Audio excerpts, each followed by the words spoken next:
The gymnasium lights cast long shadows across the polished hardwood floor, and somewhere in the middle of the chaos the whistles, the squeaking sneakers, the eruption of teenage cheerstews. Small children sit perfectly still. Their eyes don't follow the ball. They're scanning the bleachers again, like they've done at every game this season, searching for a face that never appears. Their mother sits beside them, phone in her lap, volume turned all the way up. Just in case. Just in case. Today is the day a call finally comes through from a base halfway across the world. But the call never comes. The halftime buzzer screams through the air, and the crowd erupts as the school mascot stumbles onto the court, a oversized, cartoonish bear in a faded blue uniform. The kids barely glance at it. They've seen this routine a dozen times. The mascot waves. The mascot dances. The mascot high-fives strangers who pretend to care. But then something shifts. The bear stops mid-step. Its oversized head tilts not in the exaggerated, playful way mascots move, but slowly, deliberately, like it's looking for someone. And then it starts walking toward them. The older child, a girl no more than 9, nudges her little brother. Why is it coming over here? The mascot kneels. The crowd quiets, confused. Phones rise. The bear's pose's ridiculous. Foam-padded gloves reach up and grip the edges of the costume head. The mother's breath catches. The children freeze. And when the helmet lifts, when the face beneath it is finally revealed, the gymnasium doesn't just go silent. It shatters, because the man staring back at them, eyes red and wet and trembling, is supposed to be 7,000 miles away. He's supposed to be unreachable. He's supposed to be gone. But he's here, on his knees, and his voice breaking, barely a whisper, says the only 2 words that matter: I'm home. His name is Staff Sergeant Michael Rivera, and for the last 11 months, he has existed only in pixels and delayed voices. FaceTime calls that froze mid-voicemails his children replayed until they memorized every inflection. Photographs taped to bedroom walls, edges curling from too many desperate touches. He became a ghost in his own home, present in memory, absent in flesh. His daughter, Emma, is 9 years old. She keeps a composition notebook under her pillow, filled with letters she writes to him every night. Most of them she never sends. Some are too angry. Some are too sad. Some simply say, I miss you so much it hurts to breathe. She's learned not to cry in front of her little brother anymore. Someone has to be strong. His son, Lucas, just turned 6. He doesn't fully understand deployment. Knows. Daddy is helping people far away, but he doesn't understand why helping people far away means missing his birthday, missing Halloween, missing the night he lost his first tooth and had no one to high-five but his sister. Lucas still sets a place for his father at dinner sometimes. His mother doesn't have the heart to stop him.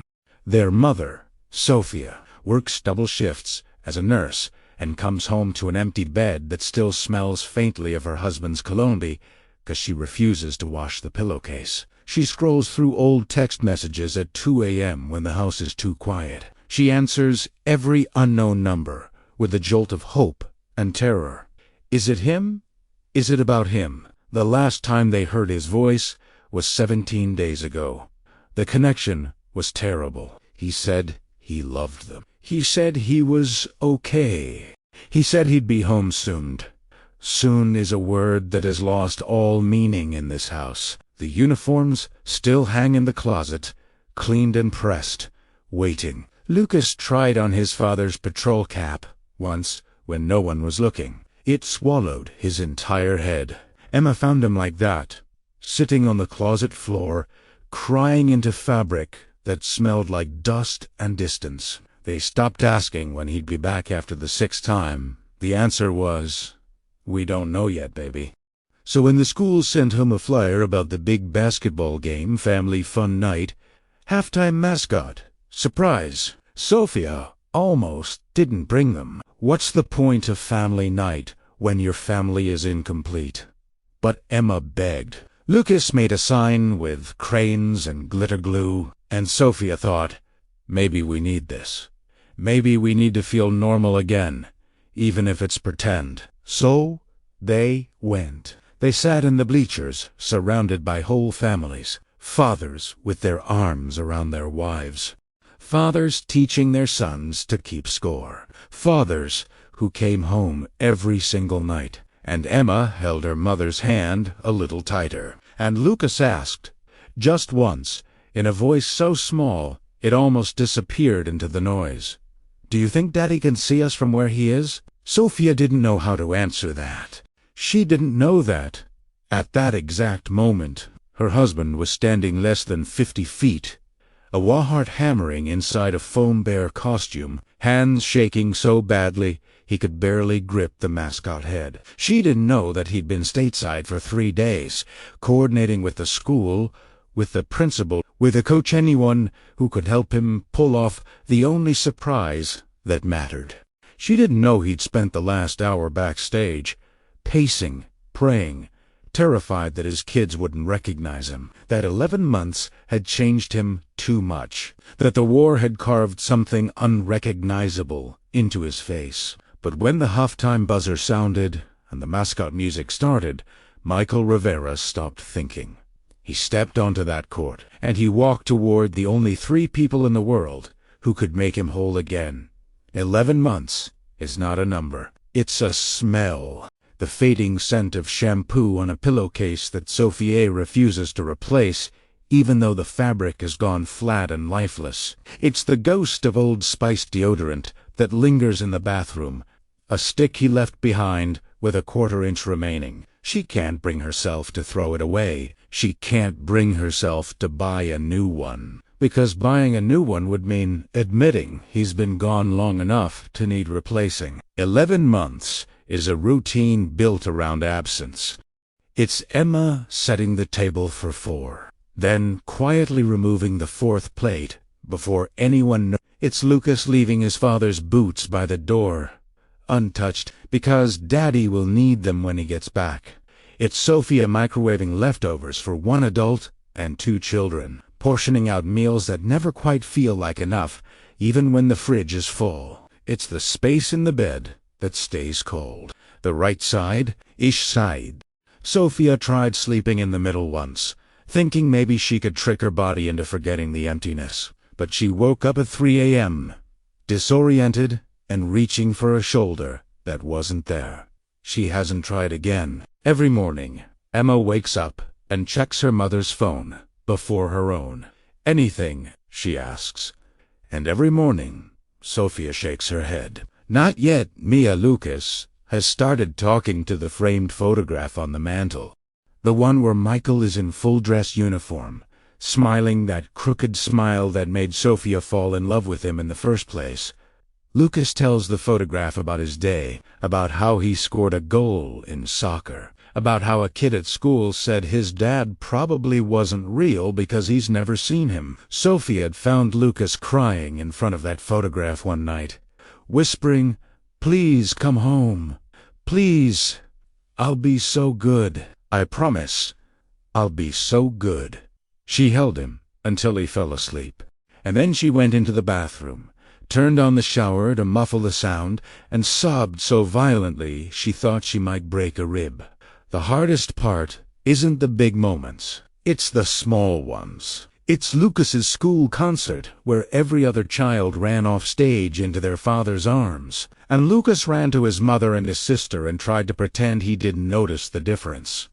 It's Emma's science fair, where she won first place and turned to share the moment with someone who wasn't there. It's the Saturday morning pancakes that Michael used to make, the recipe Sophia can never quite get right, no matter how many times she tries. It's the voicemails she replays on her worst days, just to hear him say her name. "Hey, babe, just wanted to hear your voice. I love you. Tell the kids I..." and then static. The call dropped. She never found out what he wanted to tell them. She's replayed that voicemail 217 times. She knows because the phone keeps count. Emma's notebook has grown thicker. She writes less about missing him now and more about forgetting him. "I can't remember what your laugh sounds like anymore," she wrote 3 weeks ago. "I tried to remember today, and I couldn't, and it made me feel like the worst daughter in the world." She hasn't sent that letter either. Sophia tried to explain deployment to Lucas using a calendar. She marked the days in red X's. Content dong. But the return date kept changing. First it was August, then October, then December, then we're not sure yet. Eventually, she stopped marking the calendar altogether. The red X's became a monument to broken promises, and she couldn't bear to look at it anymore. The neighborhood has been kind. Mrs. Chun from next door brings casseroles every Tuesday. Mr. Bradshaw mows their lawn without being asked. The school counselor checks in on Emma every week, gently, carefully, asking questions Emma has learned to answer with the right amount of okayness. Not too sad, not too fine, just enough to avoid more questions. But kindness is not the same as presence. Casseroles don't tuck you in at night. Mowed lawns don't teach you how to ride a bike. Counselors don't know that Emma's favorite bedtime story is the one about the dragon and the knight, and that her father did different voices for every character, and that Sophia can't do the voices right, and that Emma pretends she can because she doesn't want her mother to feel worse than she already does. Lucas stopped asking when Daddy would be home after the deployment got extended the 3rd time. Now he just says, "When Daddy comes back," as if it's a fact, as if it's inevitable, as if believing hard enough will make it true. Emma is less certain. She's 9, but she's learned to read her mother's face. She knows what the tight smile means. She knows what it means when Sophia's phone rings and she steps into the other room to answer it. She knows the difference between Suna and Suna, and she's stopped believing in the first one. On the night before the basketball game, Emma asked her mother a question she'd been holding inside for weeks. What if he doesn't recognize us when he comes back? Sophia's heart cracked. What do you mean, baby? What if we look different now? What if ... What if he looks different? What if he comes home and we don't know how to be a family anymore? Sophia pulled her daughter close and lied with every ounce of strength she had left. That will never happen. Love doesn't forget. Love doesn't change. But late that night, alone in the kitchen, Sophia stared at her husband's last email sent 63 days ago and wondered if she was telling the truth, or if she was just telling her daughter what she desperately needed to believe herself. Michael Rivera hasn't slept through the night in 11 months. Not because of the sound of mortar in the distance, though that's part of it. Not because of the heat that turns his bunk into an oven, though that doesn't help. He doesn't sleep because every time he closes his eyes, he sees his children's face every ton. They're a little less clear than the day before. He keeps a photograph tucked into his vest pocket. It's from last Christmas. Emma is holding Lucas on her lap, both of them wearing matching reindeer sweaters Sophia found at Target. They're laughing at something off camera, probably something ridiculous he said to get them to smile.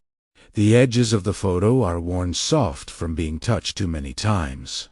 The colors are fading. He's terrified that one day this photograph will be all he has left, that his children will become strangers who happen to share his last name. He carries letters in his rucksack, dozens of them, rubber-banded together. Some are from Sophia, updates about bills and broken appliances and parent-teacher conferences he missed. Some are from Emma, filled with drawings and misspelled words and questions he doesn't know how to answer. Why do you have to be gone so long? Don't they have enough soldiers? Lucas doesn't write letters. He's too young. But Sophia sends videos. Michael watches them on loop during his downtime, headphones in volume low so the other guys won't hear him crying. Lucas singing a song he learned in kindergarten. Lucas showing off a loose tooth. Lucas asking the camera, "Daddy, when are you coming home?" And then running away before anyone can answer. That last one Michael can only watch once. It breaks something in him that doesn't heal between viewings. There are moments when the guilt is so heavy he can barely breathe. He missed Emma's 9th birthday, sent a card late, because mail moves slowly in a combat zone, a stuffed animal he bought from the base exchange. It wasn't enough. It will never be enough. Sophia sent him a photo of Emma holding the stuffed bear, smiling, but Michael could see it in her eyes. The disappointment, the resignation, the look that said, "This is just another thing Daddy wasn't here for." He missed Lucas losing his first tooth. Sophia texted him a photo. Lucas grinning, gap-toothed and proud, holding up a tiny white speck in his palm. Michael stared at that photo for an hour, memorizing it, hating himself for not being there to make it a moment instead of just a picture. He's missed soccer games and school plays and bedtime stories, and the 1,000 tiny moments that build a childhood. And no amount of video calls can replace the weight of a child in your arms. The calls are the worst part. The lag, the freezing, the way his children's faces pixelates into digital artifacts when the connection drops. He's learned to talk slowly, to pause, to repeat himself. He's learned to pretend he can't see Sophia's eyes watering on the other end of the screen. He's learned to smile even when Lucas asks, for the 10th time, "But why can't you just come home now?" What's he supposed to say? "Because I signed a contract. Because my country needs me. Because I have a duty." But how do you explain duty to a 6-year-old who just wants his father at the dinner table? 3 weeks ago, Michael received his orders. He was coming home. Early? The deployment was ending ahead of schedule due to mission adjustments, troop rotations, bureaucratic reasons he didn't care enough to fully understand. He was coming home. He could have told them immediately, could have called, sent an email, let them start counting down the days with joy instead of dread. But something stopped him. Maybe it was the fear that something would go wrong, that the orders would change, that he'd give them hope just to rip it away again. Maybe it was the need to control something in a life that had been dictated by commands and missions and forces beyond his control. Or maybe it was simpler than that. Maybe he just wanted to see their faces when they realized he was real again. So he coordinated with the school principal, a veteran himself, who understood what Michael was trying to do. He arranged the mascot costume, the halftime surprise, the moment that would rewrite 11 months of absence in a single, breathtaking instant. He flew into the States 3 days early, stayed at a hotel 15 minutes from his own house, close enough to see the lights in his children's bedroom windows at night. He sat in the parking lot outside their elementary school and watched Emma walk out with her backpack, laughing with a friend, and he had to grip the steering wheel to stop himself from running to her. Not yet. Just a little longer. The morning of the game, he stood in front of the bathroom mirror in his hotel room and barely recognized himself. He'd lost weight. His uniform hung looser than it used to. There were lines around his eyes that hadn't been there a year ago. His hair was graying at the temples. He looked older, tired, like a man who'd been carrying the weight of distance for too long. Would his children recognize him? Would they still love the man he'd become? An hour before the game, he put on the mascot costume in the school's storage room. The foam bear head smelled like sweat and old gym socks. The paws were too big for his hands.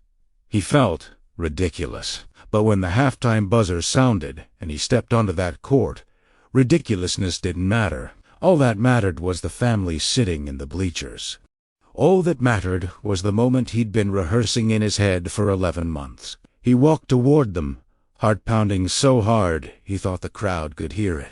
And when he knelt down in front of his children and reached for the mascot head, his hands were shaking so badly he almost couldn't grip it. But he did, and he lifted it, and he saw their faces. And for the first time in 11 months, Michael Rivera could breathe again.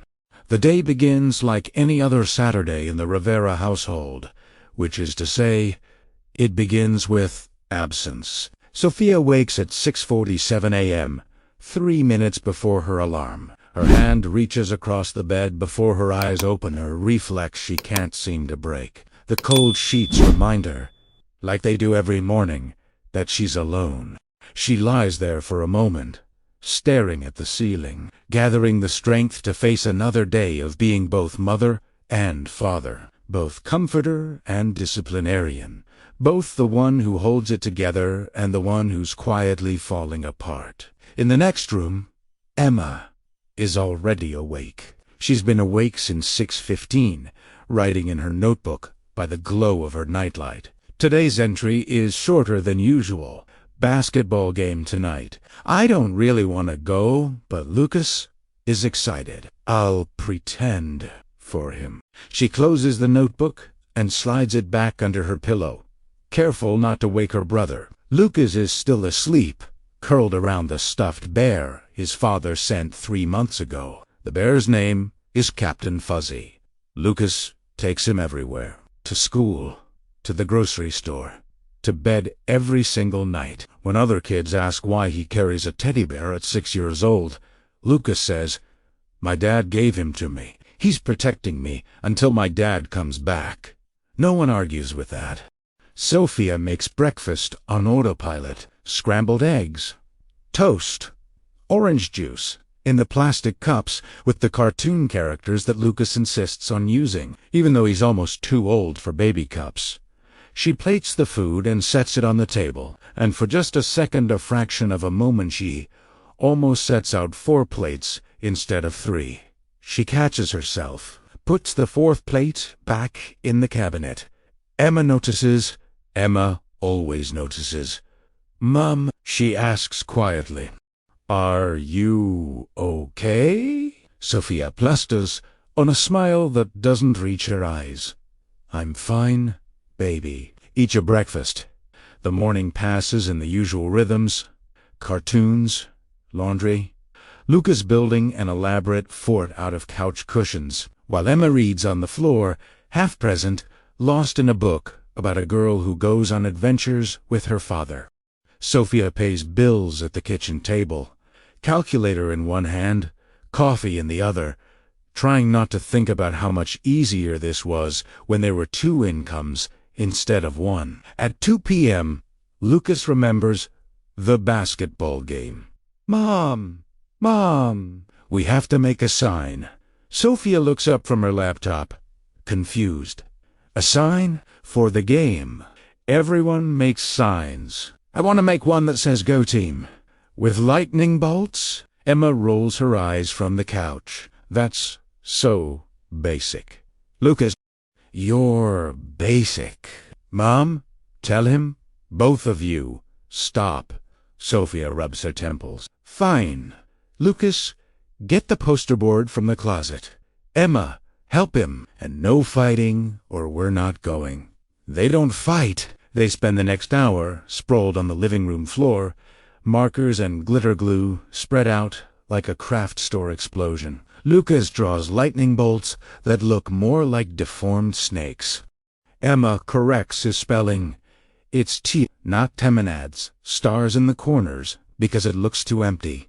Sophia watches them from the kitchen doorway, and for a moment she lets herself feel something close to normal. Then her phone buzzes. Unknown number. Her heart stops it. Always does. Every unknown number is a potential catastrophe or a miracle, and she never knows which until she answers. She steps into the hallway, takes a breath, and swipes to accept the call. Hello. Hi. Is this Mrs. Rivera? A woman's voice. Professional, calm. Yes, this is she. This is Principal Dawson from Riverside Elementary. I just wanted to confirm that you and the kids are still planning to attend tonight's basketball game. Sophia exhales. Not a catastrophe. Not a miracle. Just a phone call. Yes, we'll be there. Wonderful. I think the kids are really going to enjoy the halftime show. We've got a special surprise planned. That's great. Thank you. Dasi. She hangs up and leans against the wall, waiting for her heartbeat to slow down. A special surprise, probably some local dance team or a kid who can juggle. Sophia doesn't have the energy to be excited about it, but Lucas will love it, and that's enough. At 5:30 p.m., she tells the kids to get ready. Lucas sprints to his room and emerges 5 minutes later, wearing his favorite shirt, one with a cartoon superhero and mismatched socks. Emma takes longer, changing 3 times before settling on jeans and a hoodie. She stands in front of the mirror, pulling her hair into a ponytail, then letting it down, then pulling it up again. "Emma, come on!" Lucas yells from the living room. "We're gonna be late." "I'm coming." Sophia grabs her purse, checks for her phone, her wallet, her keys. She does a mental inventory. Kids fed, kids dressed, poster board in the car, phone charged in case. In case what? In case Michael calls. He hasn't called in over 2 weeks. The odds of him calling tonight, of all nights, are virtually 0, but she keeps the phone charged. Anyway, they arrive at the school at 6:15 p.m. The parking lot is already packed. Families stream toward the gymnasium entrance, bundled in jackets against the October chill. Sophia holds Lucas's hand as they walk across the lot. Emma trails behind, earbuds in, only half present. Inside, the gym is chaos. The bleachers are filling up fast. The pep band is warming up in the corner, discordant notes clashing with the roar of 100 conversations. The air smells like popcorn and teenage body spray. Sophia scans the crowd, looking for 3 seats together. Tere. Lucas points to a spot in the middle section, and they climb the bleachers, squeezing past other families, apologizing for stepped-on toes and bumped knees. They sit. Lucas immediately unfurls his poster, holding it up proudly. "Look, Mom, you can see it from everywhere." Sophia smiles. "It's perfect, mijo." Emma pulls out her phone, scrolling through nothing in particular. Sophia doesn't tell her to put it away. If the phone is a buffer between Emma and the ache of being here without her father, then so be Italiano. The game starts at 6:30. The home team scores first. The crowd erupts. Lucas jumps up and down, waving his sign, screaming at a decibel level that should be illegal. Emma claps politely, mechanically, her eyes distant. Sophia watches the clock, more than the game. Las 7, página M. 7:15 p.m. Halftime is at 7:30. She doesn't know why she's counting down. She doesn't know why. Her palms are sweating. It's just a basketball game. Just a halftime show. Just another Saturday night in a long string of Saturday nights that all blur together into one exhausting, endless waiting period. At 7:28, the buzzer sounds. The teams jog off the court. The lights dim slightly. The pep band launches into an upbeat, chaotic rendition of a pop song Sophia vaguely and then the mascot appears. The oversized bear stumbles onto the court to enthusiastic applause. It waves. It does a cartoonish spin. The younger kids in the audience squeal with delight. Lucas leans forward. "Mom, look, it's the bear." Sophia nods, absently. Mascots have never been her thing. But then something shifts. The bear stops dancing. It stands still in the center of the court, head tilted, as if listening for something. The crowd quiets slightly, confused by the break-in routine. And then the bear starts walking. Not toward the crowd in general, not toward the cheerleaders or the pep band. Toward them. Emma looks up from her phone. "Why is it coming over here?" Sophia's throat tightens. "I don't know." The bear climbs the bleachers. Slowly, deliberately. Families shift in their seats, turning to watch. Phones come out. Whispers ripple through the crowd. Lucas's eyes go wide. "Mom, it's coming to us. The bear stops one row below them. It turns. And even through the costume, even through the ridiculous foam head, Sophia can feel the weight of its gaze. Her heart is pounding now. She doesn't know why. The bear reaches up with both paws and grips the edges of the mascot head. The gymnasium goes silent, and Sophia's world narrows to a single, impossible thought. No, it can't be. The mascot head lifts. Slowly, so slowly that time itself seems to fracture, splintering into 1,000 suspended moments where nothing exists except the space between what was and what's about to be. The foam rises inch by impossible inch, revealing first the collar of a tan uniform, then a neck, then a jawline shadowed with stubble that wasn't there 11 months ago, and then his face, Michael's face. Sophia's hand flies to her mouth. The sound that escapes her throat is not a gasp or a cry, but something more primal, a sound torn from the deepest part of her chest, where hope and disbelief collide with such force that her entire body begins to shake. Emma freezes. Her phone slips from her hand, clattering onto the bleacher. Forgotten. Her eyes widen, pupils dilating as her brain struggles to process what she's seeing. Air lits part, but no sound comes out. She looks like someone who's just watched the laws of physics break in front of her. Because this is impossible. Her father is 7,000 miles away. Her father is in a desert she can't pronounce, in a country she's only seen on maps. Her father is a voice on a screen, a pixelated image that freezes me, a promise that keeps getting pushed further into the future. Her father is not here.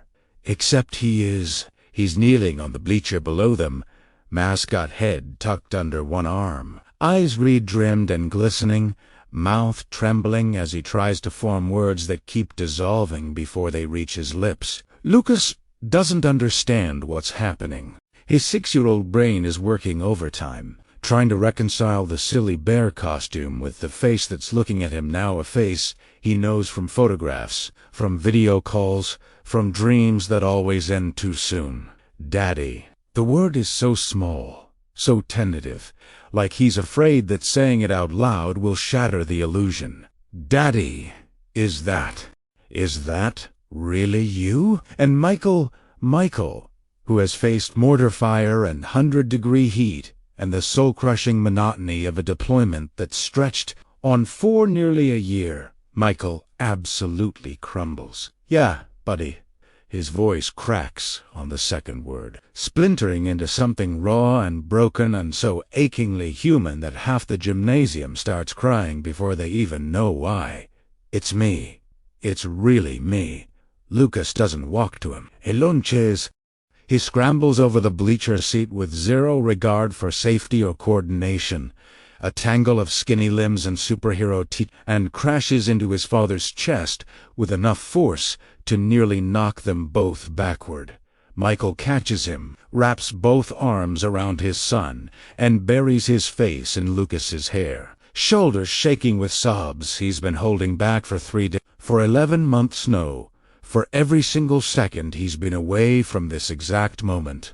I missed you, Lucas is saying, over and over, muffled against his father's uniform. I missed you so much, Daddy. So much. I know, buddy. I know. I'm sorry. I'm so sorry. Emma still hasn't moved. She's standing now, but frozen in place, hands trembling at her sides. Tears are streaming down her face, silent, unstoppable, but she's not making a sound. She's staring at her father like he's a ghost, like if she blinks, he'll disappear. Michael looks up at her, still holding Lucas, and extends one arm. Emma, he whispers, baby, come here. She shakes her head, not in refusal, but in disbelief. You're not real, she says, voice breaking. You're not. You can't be. You're supposed to be. I'm here. Michael's voice is thick, choked. I'm right here. Mia, I'm real. I promise. Emma takes one step, then Another. Then she's stumbling forward, and Michael catches her with his free arm, pulling her into the embrace, and she collapses against him, sobbing so hard her whole body "You're here," she keeps saying, like a mantra, like a prayer. "You're really here. I'm here. I'm not going anywhere." The three of them huddle together on the bleacher, a knot of uniforms and tears and clutching hands that refuse to let go. The crowd around them has dissolved into a blur of camera phones and wet faces. Strangers are crying. The pep band has stopped playing. Even the teenage basketball players on the court have paused, some wiping their eyes, some just watching in awed silence. But Michael doesn't see any of it. All he sees is his children. Lucas, whose face is pressed so hard against his chest that Michael can feel the dampness of tears soaking through his uniform. Emma, whose hands are fisted in his sleeves like she's afraid he'll vanish if she lets go.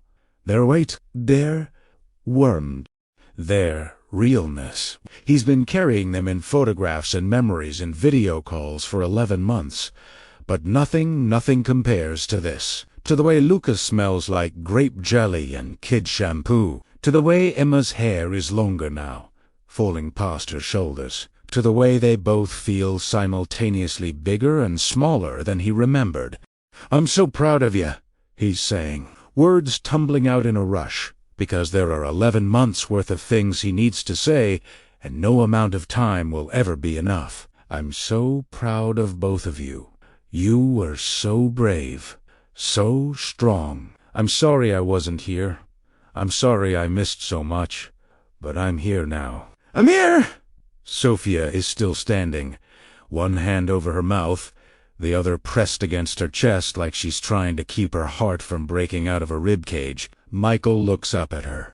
Their eyes meet, and in that moment, every missed phone call, every delayed email, every night she fell asleep crying into his pillow, all of it crashes over her at once. "Hi," he says, smiling through tears, looking at her like she's the only person in the universe. Sophia laughs a sound somewhere between a sob and a gasp and shakes her head. "Hi! That's what you're going with. I had a whole speech planned," he admits, voice cracking, "but I forgot all of it the second I saw your face." She's moving before she realizes it, climbing over the bleacher seat, not caring about the audience or the cameras or anything except getting to him. She drops to her knees beside him, and Michael reaches for her with the arm not wrapped around their children, pulling her into the embrace. And suddenly they're not 4 separate people anymore. They're a family. Whole. Complete. Together. Sophia's fingers find the back of Michael's neck, threading through his hair, grounding herself in the solid, undeniable reality of him. "You really here?" she whispers against his shoulder. "You came home." "I came home," he confirms, voice muffled against her hair. "I'm home." Lucas pulls back, just enough to look up at his father's face, cheeks flushed and wet. "Are you staying? You're not leaving again, right?" Michael's throat tightens. He wants to promise forever. He wants to promise he'll never leave again. But he's a soldier, and he knows better than to make promises he might not be able to keep. So instead, he says, "I'm here right now." And right now is all that matters. Emma, still pressed against his side, whispers something so quietly, he almost doesn't hear it. "I was scared I'd forget what you looked like." Michael's heart shatters. He cups her face in his hand, tilting it up so he can look directly into her eyes. "You could never forget me," he says fiercely, "and I could never forget you. Not in a million years. Not ever. Promise. Promise." The gymnasium erupts into applause. It starts slow, a few claps, scattered and uncertain, and then builds into a roar. People are standing now, cheering, crying, holding their own children a little tighter. The noise is deafening, overwhelming. But inside the circle of Michael's arms, his family barely hears it. They're in their own world, A world where absence has finally, blessedly, impossibly ended. Where the waiting is over, where the empty chair at the dinner table will be filled again. Where bedtime stories will be told in the right voice. Where the smell of Old Spice will linger in the bathroom again. Where soon is finally, become now. Michael holds them tighter, breathing them in, memorizing the weight of this moment, because he knows that this is what he was fighting for. Not flags or missions or abstract concepts of duty. This, his family, his home, his everything. Lucas wipes his nose on his father's sleeve. Emma's grip on his uniform hasn't loosened. Sophia's hand finds Michael's and squeezes. Hard, a silent conversation passing between them that needs no words. And for the first time in 11 months, Michael Rivera is exactly where he's supposed to be. The game resumes 20 minutes later, but the Riveras don't see a single play. They sit huddled together in the bleachers, Michael still in his uniform. The ridiculous mascot costume abandoned on the floor below, and they just exist in each other's presence. Lucas refuses to leave his father's lap. Emma sits pressed against his side, one hand gripping his sleeve like an anchor. Sophia's fingers are interlaced with Michael's, and neither of them lets go. Not once. They don't need to talk. Not yet.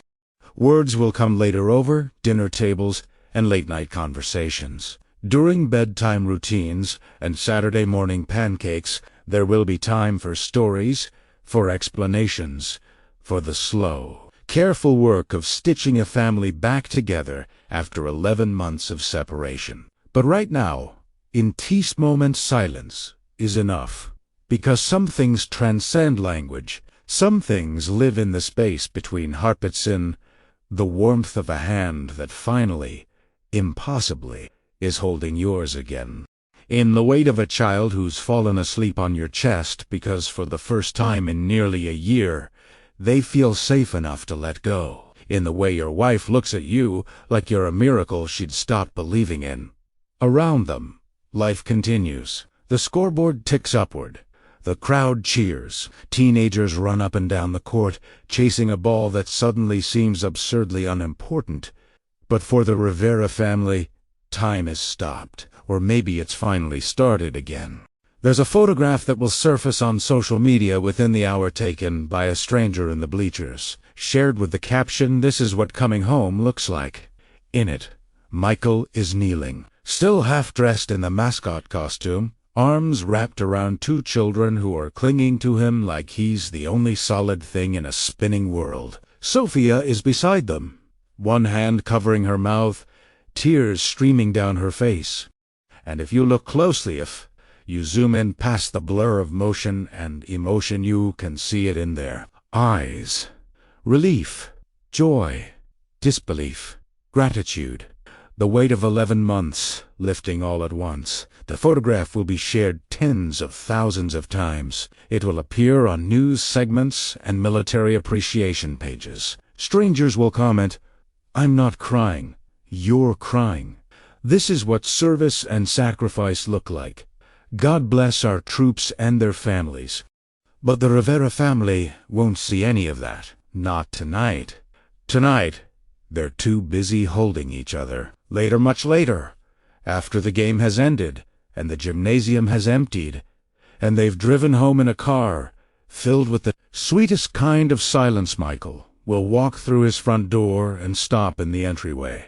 Everything is exactly as he left it, and nothing is the same. The couch cushions are arranged differently. There are new photographs on the mantel pictures he's only seen through a screen. Lucas's shoes by the door are 2 sizes bigger than he remembers. Emma's backpack is covered in pins and patches he doesn't recognize. 11 months is a lifetime when you're a child.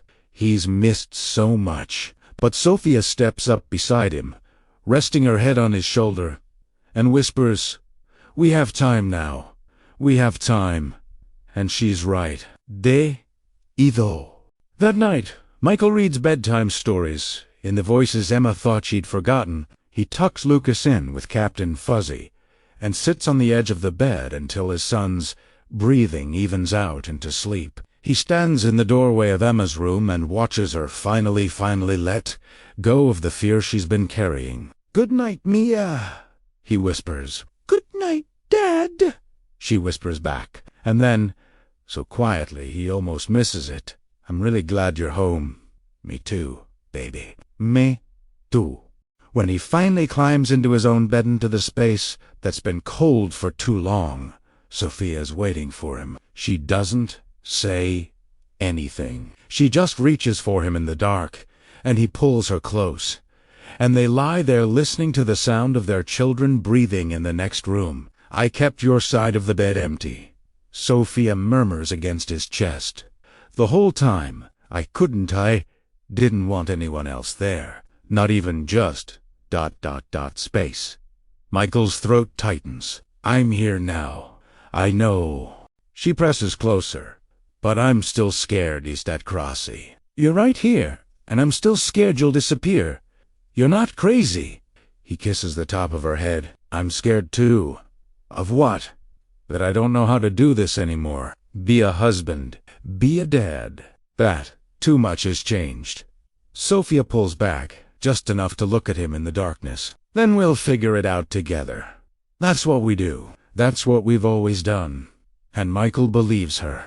Because real love, the kind that survives deployment and distance, and 11 months of waiting, isn't about perfection. It's not about being unchanged or It's about showing up, about choosing each other again and again, even when it's hard, especially when it's hard. It's about a father who hides in a mascot costume because he can't wait one more second to see his children's faces. It's about a mother who keeps a pillowcase unwashed because the fading scent is all she has. It's about children who write letters they never send and wait for phone calls that never come often enough. It's about the empty chairs and the marked calendars and the quiet, desperate hope that somehow, impossibly, soon will finally mean now. And tonight in a gymnasium filled with strangers who became witnesses to something sacred soon became now, the waiting ended. The family came home, not to a place, but to each other. If this story touched your heart, if it reminded you of the weight of absence and the miracle of reunion, then you understand what military families carry every single day. They live in the space between goodbye and hello, counting down days that sometimes stretch into years. This channel exists to honor those families, to tell their stories, to remind the world that behind every uniform is a mother who sleeps alone, a child who waits at the window, a father who carries photographs into battle. Subscribe to witness more moments like this, more reunions that defy distance, more goodbyes that break your heart, more proof that love, patient, stubborn, impossible love, always finds its way home. Because some stories aren't just meant to be watched.